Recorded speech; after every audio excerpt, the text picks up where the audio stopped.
sembahan semesta alam. Dan saya juga mengucapkan terima kasih kepada room ini, pemilik room ini, tepatnya adalah rekan host dan rekan moderator dan juga rekan Happy tentunya, dan juga rekan Aldo sebagai teman diskusi saya. Makanya di awal saya tidak pernah mengatakan ini berdebat, tetapi lebih ke diskusi. Saya mendengarkan paparan dari rekan Aldo tentang pemahamannya. Nah, saya akan pertegas tentang monoteis dalam Islam. Monoteis dari kata monos dan theos. Secara umum tidak perlu saya paparkan etimologi, terminologi, esensi ya. Secara umum kita tahu adalah sebuah aliran kepercayaan yang mengimani bahwa hanya ada satu Tuhan yang disembah. Itu sepaham saya sebagai mahasiswi. Maka umat Islam bisa dikatakan aliran monoteis dikarenakan selain Allah, umat Islam tidak memiliki Tuhan lagi. Tuhan dalam definisi yang benar ya, pencipta yang tidak diciptakan, bukan sembahan-sembahan tidak benar.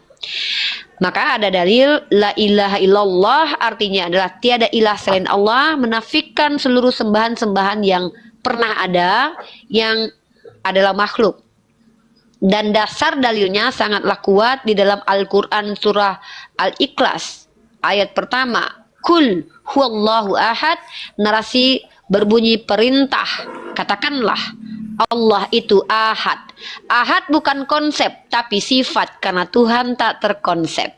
Al-Wahid dalam surah An-Nisa bukanlah konsep tapi sifat, karena kalau konsep produk pikir yang keluar dari pikiran manusia, tidak mungkin Tuhan terkonsep, karena Tuhan tidak akan pernah masuk dalam pikiran.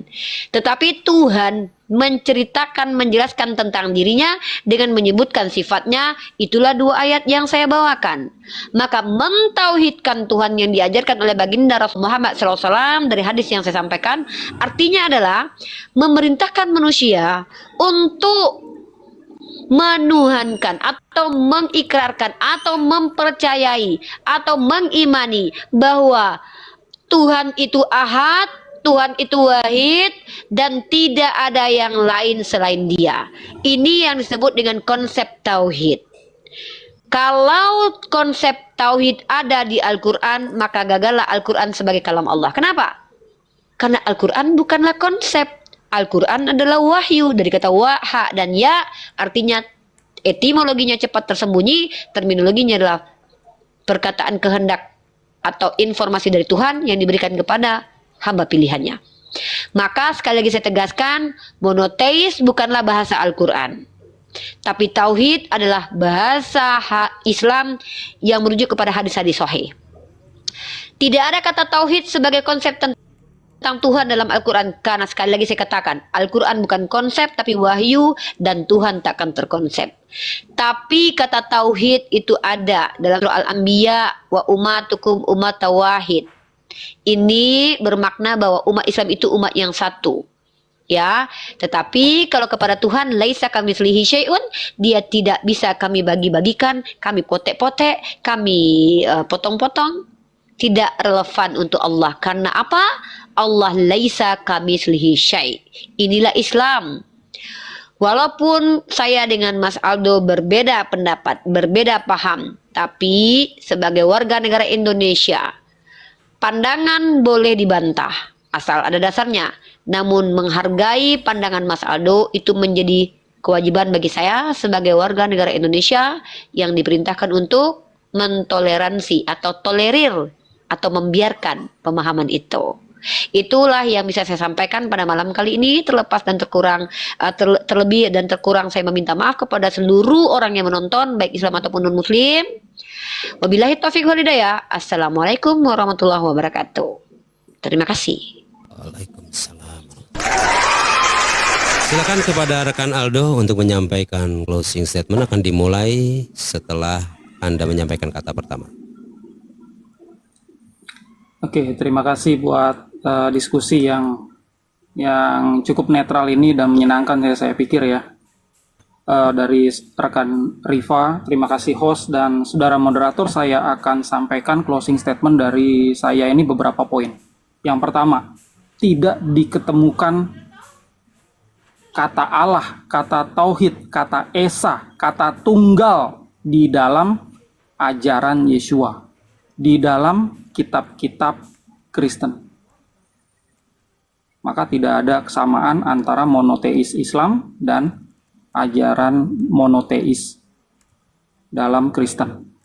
Yang kedua adalah Sang Bapa adalah Tuhan, Sang kebenaran satu-satunya. Yohanes 17 ayat 3. Yang ketiga adalah Yesua, Sang Putra adalah Tuhan. Dia berapa kali ngomong enana. Dan bahkan pada saat pengadilan di Markus 16 ayat 61 ya. Markus 14 ayat 61. Yesua menyatakan kalau dirinya divine. Ya. Yang keempat ya. Yesua bilang di Yohanan 10 ayat 34 kalau orang-orang Yahudi adalah Tuhan. Ya. Jadi manusia pada hakikatnya adalah Tuhan juga. Gajah punya anak, gajah juga. Nggak ada blasteran kambing, nggak ada blasteran unta. Anak gajah selalu gajah. Ya, berarti kita adalah Tuhan. Karena Bapa kita adalah Tuhan. Ya, yang berikutnya. Ya, ajaran monoteis itu baru ada pada saat Mar Paulus atau Pak Paulus ini menyampaikan surat-suratnya. 1 Korintus 8 ayat 6. Lalu dipertegas oleh bapak-bapak jemaat Tertullianus dan lain-lain. Jadi kembali lagi ke kita ya, dari beberapa poin yang sudah saya sampaikan tadi ya. Untuk memahami ya, ada perbedaan antara Yesua dan Pak Paulus dan bapak-bapak jemaat yang harus kita sadari. Ya, ajaran kekristenan, core of the core-nya, inti dari ajaran kekristenan itu bukan ajaran bapak-bapak jemaat, bukan ajaran Pak Paulus, murid-muridnya Yesua, tapi core-nya adalah ajaran Yesua itu sendiri.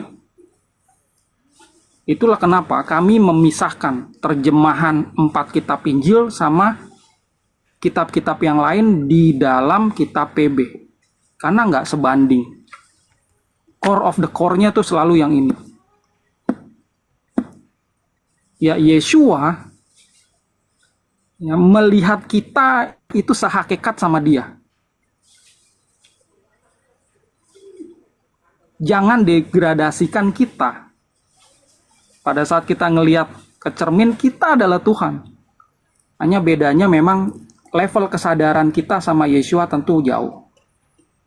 Tapi tetap hakikatnya kita adalah Sang Kreator itu. Kita adalah manifester. Kita adalah pewujud mimpi-mimpi kita.